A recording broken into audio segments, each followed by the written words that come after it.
Bonjour à tous. Alors aujourd'hui, je vous propose un exercice à destination des secondes, seconde générale, et un petit exercice sur les fonctions affines.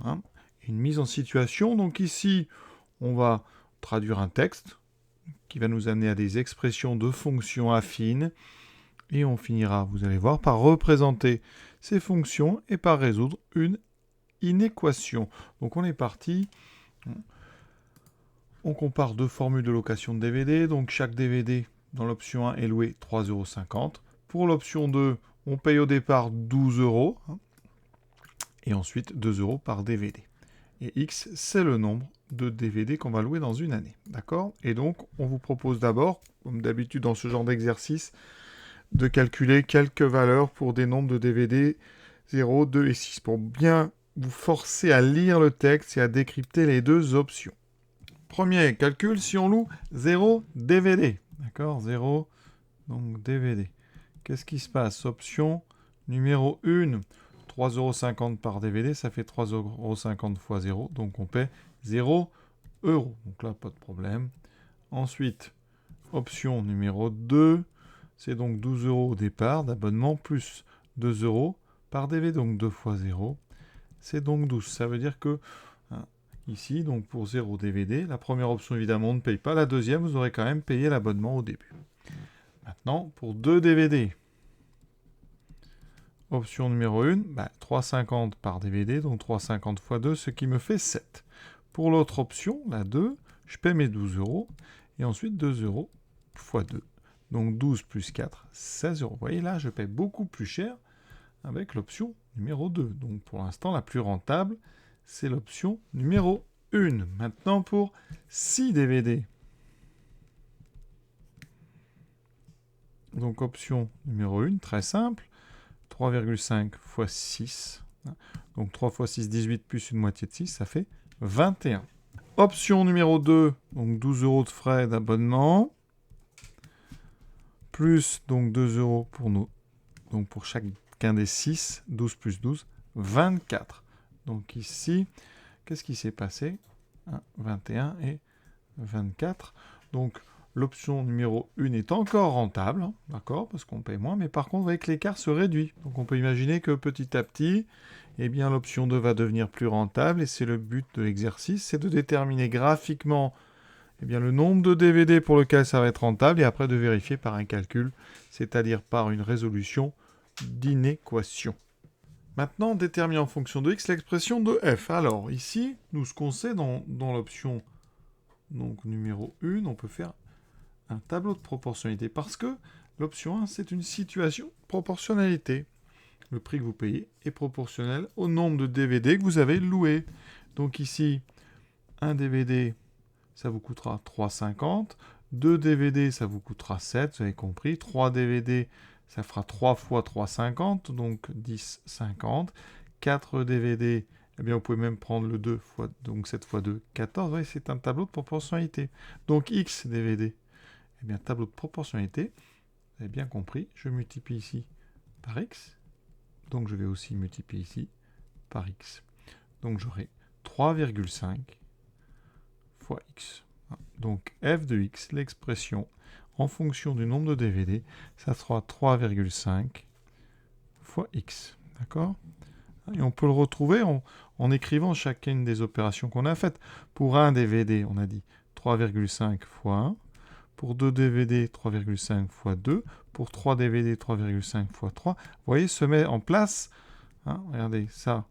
L'image de 1, c'est 3,5 fois 1. L'image de 2, 3,5 fois 2, etc. Donc la formule, elle se met en place. À la place du nombre ici, vous mettez x. Et donc c'est tout simple. On obtient ici ce qu'on appelle donc une fonction. Alors c'est une fonction affine, mais particulière, une affine qui est linéaire. Elle correspond à une situation de proportionnalité. Vous pouvez remarquer que l'image de 0, c'est 0. Donc quand on va la représenter tout à l'heure, on obtiendra une droite, mais qui va passer par l'origine. Donc on nous demande quelle est la nature de cette fonction. Donc vous dites sur votre copie, cette fonction est une fonction, donc je précise, affine, linéaire. D'accord? Elle est sous la forme AX, avec A égale 3,5. Hein. F de x égale A que multiplie x avec A égale 3,5. Question suivante. Maintenant, on va faire pareil avec notre option 2. Donc, l'option 2, rappelez-vous à chaque fois, pour un DVD, qu'est-ce que j'ai fait? J'ai fait 12. Enfin, on ne l'a pas encore fait d'ailleurs, mais on a fait 12 plus le prix d'un DVD, donc 2 fois 1. Pour 2 DVD, on avait fait 12 plus 2 fois 2. Pour 3 DVD, qu'est-ce qu'on va faire? 12 plus 2 euros par DVD, donc 2 fois 3. Pour 6, on avait fait 12 plus 2 fois 6, etc. Donc pour x, eh bien on a 12 plus 2 fois x. Donc on écrit 2x. Et ici, remarquez, on n'est pas dans une situation de proportionnalité, parce que pour 0, on a 12 déjà. 0 est envoyé sur 12, et ça ne correspond pas du tout à une fonction linéaire. Une fonction linéaire, ça envoie 0 sur 0. Donc ici, on n'est pas dans le cas d'une fonction linéaire. Par contre, g de x, ça a une expression qu'on peut écrire, donc 2x plus 12, parce que 12 plus 2x, vous pouvez l'écrire 2x plus 12. Et ça, c'est vraiment une fonction qu'on écrit, dont on écrit l'expression sous la forme ax plus b. Mais le a vaut 2, et le b vaut 12. Donc c'est ce genre de fonction dont on peut exprimer l'expression sous la forme ax plus b. On appelle ça une fonction affine. Mais celle-là, vous voyez, elle n'est pas linéaire, puisque l'image de 0 n'est pas égale à 0. G est une fonction affine. Vous savez en fait que sa courbe va être une droite. Et quand on va tracer, je vous ferai quelques petits rappels sur le nombre A et sur le nombre B. Question D, maintenant on va utiliser ces deux expressions. Combien coûte la location de 20 DVD avec l'option 1 et l'option 2? Donc, 20 DVD, ça correspond à x égale à 20. Donc on calcule l'image par les deux fonctions du nombre 20. Donc on calcule f de 20 et on calculera g de 20. Pour calculer donc f de 20, ça veut dire qu'on utilise la formule en remplaçant x par 20. Donc ici, j'aurai 3,5 fois 20. On dit qu'on calcule l'image de 20. 2 fois 3,5, ça fait 7, donc j'obtiens 70. Donc ici, on paye 70 €. Donc avec l'option numéro 1. Avec l'option 2, je calcule l'image de 20. Je remplace donc x par 20 dans la formule qu'on a trouvée. 2 fois 20 plus 12. 40 plus 12, 52. Donc on paye 52 € avec l'option 2. Et vous voyez, pour 20 DVD, l'option 2 est maintenant beaucoup plus rentable que l'option 1. Donc on va essayer de trouver à quel moment en fait il y a eu ce changement. À quel moment l'option 2 devient plus rentable. Ça c'est intéressant pour savoir si on va souscrire l'option 1 ou l'option 2. E, quelle option permet de louer le plus de DVD si on dispose d'un budget de 70 €? Donc avec l'option 1, on a vu que l'image de 20 par la fonction f, c'était 70. f de 20 égale 70. Donc, avec l'option 1, on peut prendre 20 DVD. Avec l'option 2, alors, je vais regarder. Si je veux louer, par exemple, 20 DVD, qu'est-ce que je vous ai dit? G de 20, on a trouvé 52. Donc, ça veut dire qu'avec l'option 2, j'aurai 20 DVD avec uniquement 52 €. Donc, l'option 2 permet de louer plus de DVD. Permet de louer plus de DVD avec 70 €. Alors, combien on peut en louer? On peut regarder. Vous pouvez essayer de voir à quel moment 2x plus 12 est égal à 70. Est-ce que c'est possible déjà de tomber juste? Ça ferait 2x égale donc 70 moins 12. Ça fait donc 58. 58, on doit diviser par 2. Ça fait 29. Donc en fait, avec 70 €, l'option 2 me permet de louer 29 DVD, soit 9 de plus qu'avec l'option 1. Vous pouvez vérifier. 2 fois 29, 58. 58 plus 12, 70. Maintenant, on va représenter nos deux fonctions. Alors, on va commencer par la première. Donc, on a dit, c'était une fonction linéaire. Donc, vous pouvez vérifier. Si on fait un petit tableau qui va donner des images, l'image de 0, c'est 0. Donc, ça veut dire déjà que votre courbe, elle va passer par l'origine. Ça, c'est important. C'est que toutes les fonctions linéaires, donc, dont l'expression peut être mise sous la forme AX, vont passer par les courbes vont passer par l'origine. Et donc, toutes les situations de proportionnalité ont des courbes qui vont passer par les origines et qui seront des droites. Ensuite, x égale. Alors là, sur mon repère, on va essayer de prendre des points un peu éloignés pour pouvoir être le plus précis possible. Donc, par exemple, pour 20, en plus, on a déjà calculé plein de fois. Pour 20, on a trouvé 70. Donc, je vais avoir un point 20, ici 70. 40, 50, 60, 70. On est ici. Et on n'a plus qu'à relier. Et donc, on va partir de l'origine. C'est une demi-droite. Et on va donc relier ce point-là et continuer. Ensuite, on va faire la même chose avec g de x. G de x, c'est 2x plus 12. C'est une fonction affine. Qu'est-ce qu'on a dit? On va trouver 2 points. Pour 0, on a dit que ça faisait 12. Et pour 20, on a trouvé 52. Donc, on va s'en servir. Donc, pour 0, ça donne 12. Alors, c'est un petit peu moins précis, oui, parce que mon 12, ici, mon quadrillage n'est pas top. Et pour 20, ça donne 52. Donc, pour 20, je suis à 40, 50, je suis vers ici. D'accord? Alors, on n'a plus qu'à relier. Avec une règle, bien sûr. Moi, je vais faire sans règle. Après, je vais aller chercher GeoGebra pour avoir un dessin vraiment plus précis. Donc, voilà ce que vous devez obtenir ici comme courbe pour F et G. Vous pouvez remarquer plusieurs choses avant d'aller plus loin.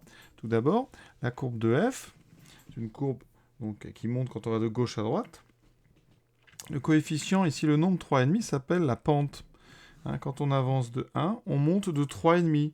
Donc si j'avance par exemple de 10, je dois monter de 35. Effectivement, regardez, si j'avance jusqu'à 10, pour retourner sur la droite, eh bien je dois aller ici. Je dois effectivement monter de 35. Ça, c'est ce qu'on appelle la pente. Elle vous donne la montée en fonction de l'avancée horizontale. J'avance de 1, je monte de 3,5. J'avance de 2, je monte de 7.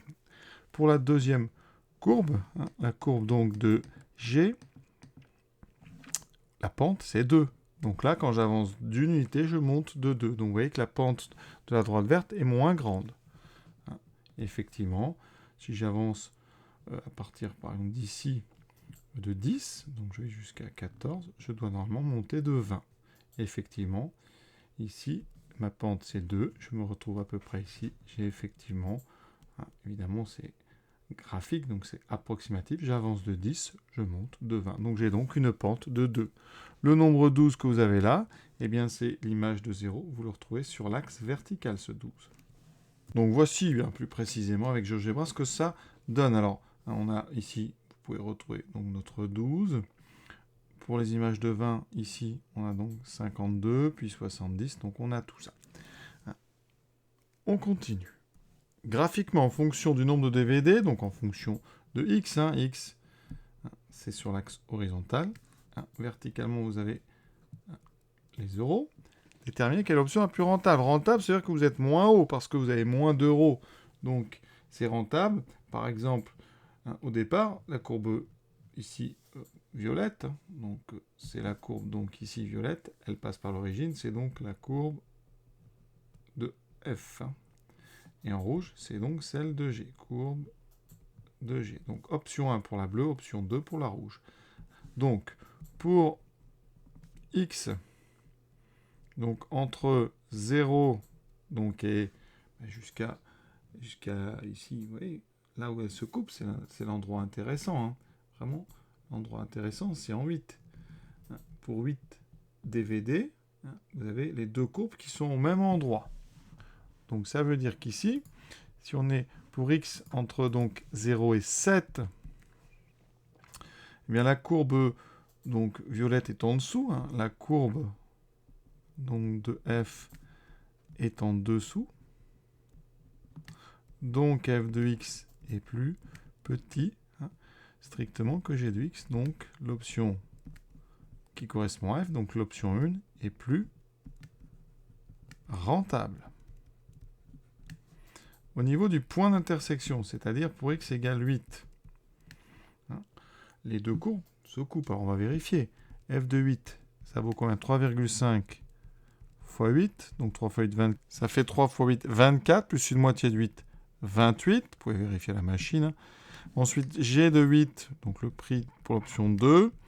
2 fois 8, 16, plus 12, 28. Donc effectivement, pour x égale 8, c'est le même prix pour les deux options. Et donc pour x plus grand ou égal à 9 DVD, hein, l'option, eh bien, vous voyez, la courbe de f est au-dessus. Hein, donc f de x est plus grand que g de x. Donc l'option 2 est plus rentable puisqu'on paiera moins avec la deuxième option. Vous voyez que les positions relatives donc entre deux courbes, ça vous permet comme ça de répondre à des questions d'optimisation. Donc quelle est la meilleure option? Eh bien on regarde quelle est la courbe ici qui est la plus basse, puisque c'est celle qui correspond à un prix en euros le plus bas. Et dernière question, maintenant on va retrouver ce résultat par le calcul. Donc on résout, donc on résout f de x par exemple plus petit que g de x. Comme ça, on saura quand est-ce que f est plus rentable que g, quand est-ce que l'option 1 est plus rentable que l'option 2. Donc ça fait 3,5x plus petit que 2x plus 12. Et ceci, c'est une inéquation du premier degré. Je vais enlever 2x des deux côtés. Donc je vais faire ici moins 2x à droite, moins 2x à gauche. J'obtiens 3,5x moins 2x, 1,5x, plus petit que les 2x s'annulent, il me reste 12. Ensuite, je divise par 1,5. Donc, on divise. Et 1,5, c'est strictement positif. Donc, quand on divise par un nombre strictement positif, eh bien, ça ne change pas le sens du symbole. On aura toujours à l'inférieur. Et ici, on aura 12 divisé par 1,5. Eh bien, si vous calculez 12 divisé par 1,5, ça fait 8. Et donc, vous voyez, l'option est bien plus rentable quand on a un nombre strictement plus petit que 8. Comme x est un entier, ça revient à x plus petit ou égal à 7. Donc pour 7 DVD ou moins, il faut prendre l'option numéro 1. Ensuite, quand est-ce qu'on a égalité? Eh bien, on va résoudre une équation. Donc on résout 3,5x égale 2x plus 12. On enlève 2x des deux côtés, on obtient 1,5x égale 12. Vous voyez, c'est la même chose, avec un symbole égal x, et donc égal à 12 sur 1,5 qui vaut 8. Donc pour x égale 8, c'est donc le même prix pour les deux options, pas de problème. Et donc, forcément, l'option 1 correspond à plus petit que 7. Pour 8, c'est l'égalité. Donc pour plus grand que ou égal à 9, et ça sera donc l'option 2. Et on a donc bien retrouvé ce résultat par un calcul, par la résolution d'une inéquation. Cet exercice est terminé. Je vous souhaite une bonne fin de journée à tous.